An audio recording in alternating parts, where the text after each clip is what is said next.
It's 9 p.m. on a Friday. You're finally relaxing on the couch. Suddenly, your work phone buzzes. It's your boss, demanding an immediate reply to an email. Do you legally have to answer? Welcome back to the channel. Today, we are tackling a massive issue in modern work culture, the right to disconnect. Before we dive into setting boundaries, remember, I am not a lawyer.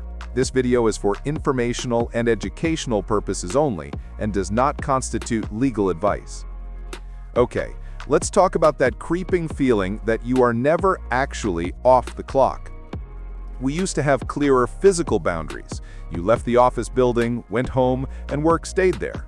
Today, thanks to smartphones and remote work options, the office follows us into the kitchen, the bedroom, and even on vacation.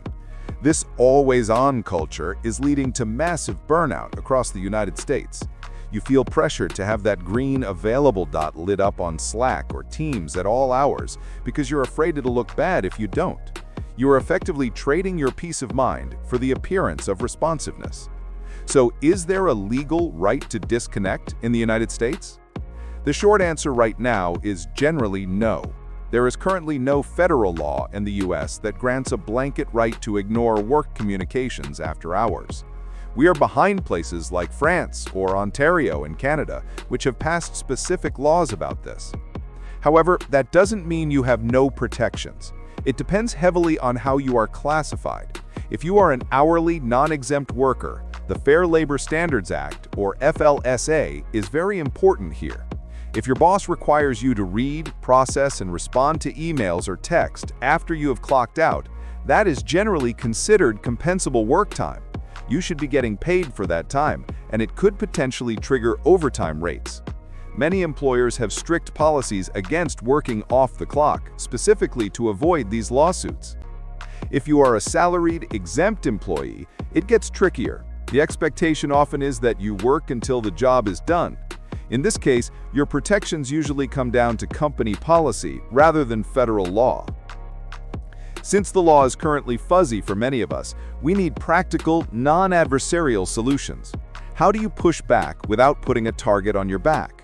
It's about professional de-escalation and setting clear expectations before the late-night text arrives. You want to avoid adversarial language like, "You can't text me, it's my private time." That escalates tension. Instead, frame your boundary as something that benefits your productivity for the company. Here are exact words you can say during a normal daytime meeting to set this boundary. You can say, "To make sure I'm fully recharged and doing my best work, I'm striving for better disconnect hygiene. Unless it's a true emergency requiring immediate action, I will be responding to non-urgent emails sent after 6 p.m. on the following business morning. This helps me stay focused during core hours." This approach is professional, calm, and emphasizes that you want to do a good job. Check your employee handbook. Does your company already have a written policy about after-hours communication that you can lean on? Use technology to help you. Schedule Do Not Disturb modes on your phone for certain hours. If you don't see the notification buzz, the anxiety spike doesn't happen. Your time off is yours. Protecting it isn't just about comfort, it's about sustainability, so you don't burn out. If you found these practical steps helpful, please hit that like button. It really helps YouTube share this information with others who need a break. Stay safe, stay informed, and enjoy your evening offline.